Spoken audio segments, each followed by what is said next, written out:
Allahu Akbar, Allahu Akbar, Allahu Akbar, Allahu Akbar, Allahu Akbar, Allahu Akbar, Allahu Akbar, Allahu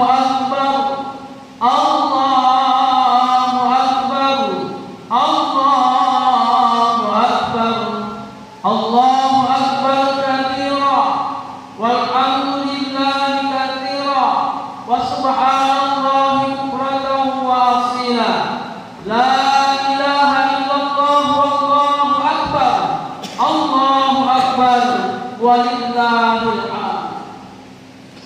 Alhamdulillah, alhamdulillahilladzi ja'ala hadzal yawm min a'zamil ayyam, walladzi ahallana fihi at-ta'am wa akrama 'alaina fihi as-siyam. Ashhadu an la ilaha illallah wahdahu la syarika lah, wa ashhadu anna sayyidana Muhammadan 'abduhu wa rasuluhu rahmatan lil 'alamin la nabiyya ba'dah.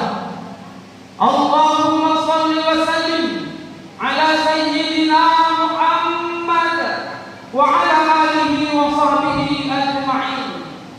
Ayyuhal hadirin rahimakumullah, inni usikum wa iyaya bittaqwallah wa ta'atihi la'allakum tuflihun.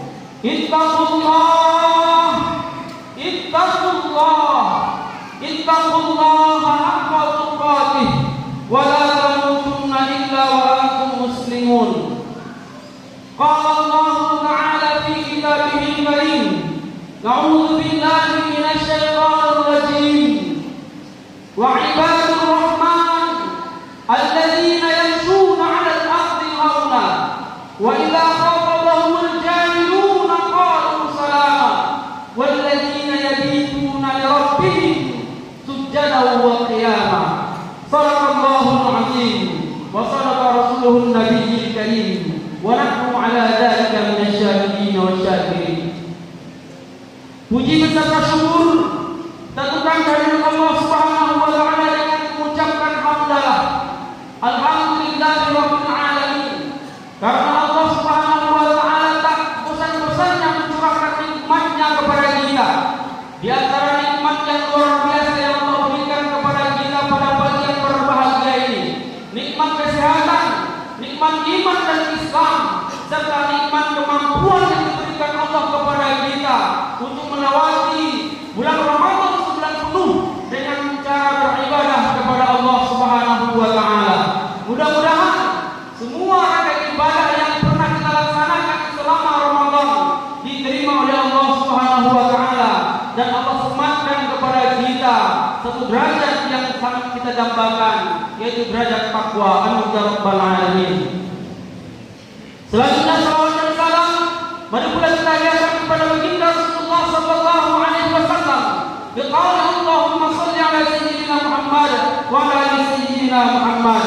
Mudah-mudahan dengan seringnya kita berselawat kepada beliau, walaupun di dunia ini kita tidak pernah bertatap muka, walaupun di dunia ini kita tidak pernah bersentuhan kulit, kita berharap dengan selawat yang selalu kita sampaikan, Allah pertemukan kita hendaknya kelak dalam surga Allah yang mulia.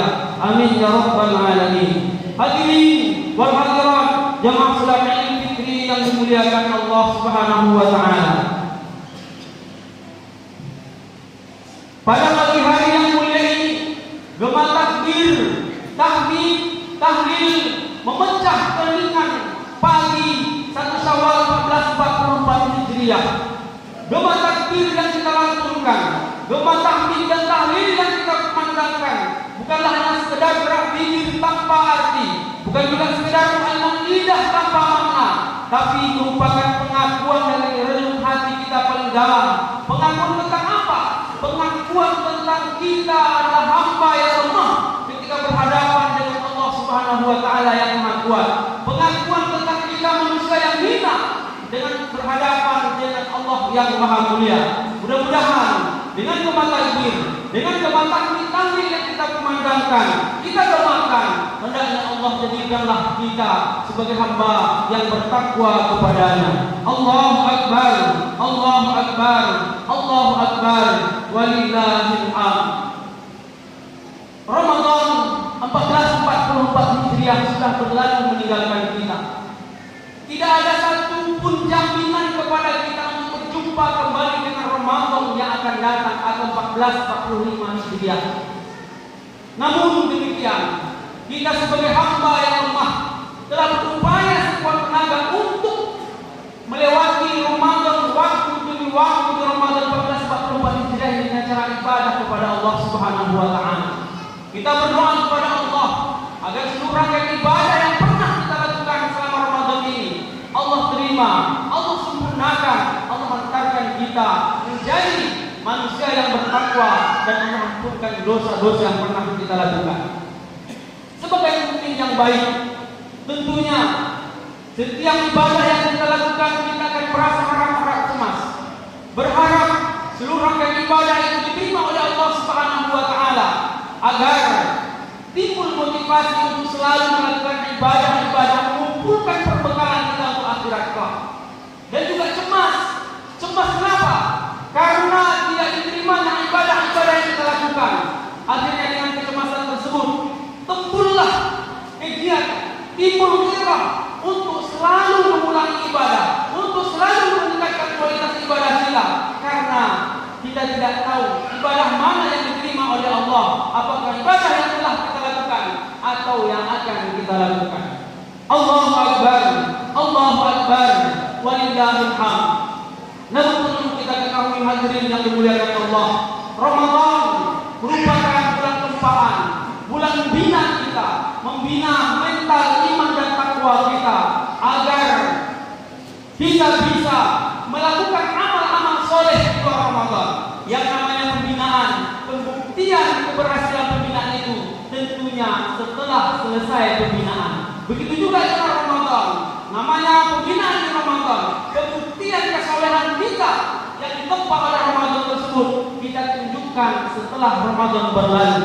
Jangan sampai di Ramadan, jangankan sholat fardu, sholat sunnah pun kita galakkan. Jangan sampai di luar Ramadan, jangankan sholat sunnah, sholat fardu pun kita lalaikan. Di Ramadan kita baca Al-Quran berkali-kali. Jangan sampai di luar Ramadan tak pernah lagi buka Al-Quran. Di Ramadan kita selalu peduli sama kita. Jangan sampai di luar Ramadan kita sudah seolah-olah tidak lagi memiliki saudara. Allahu Akbar, Allahu Akbar, Allahu Akbar, walillahil hamd.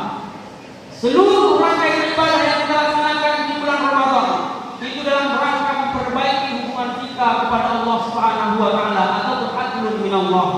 Perlu kita ketahui bahwa hamba yang mulia di sisi Allah Subhanahu wa taala tidak hanya bagus hubungannya dengan Allah, tapi juga harus bagus hubungannya dengan manusia.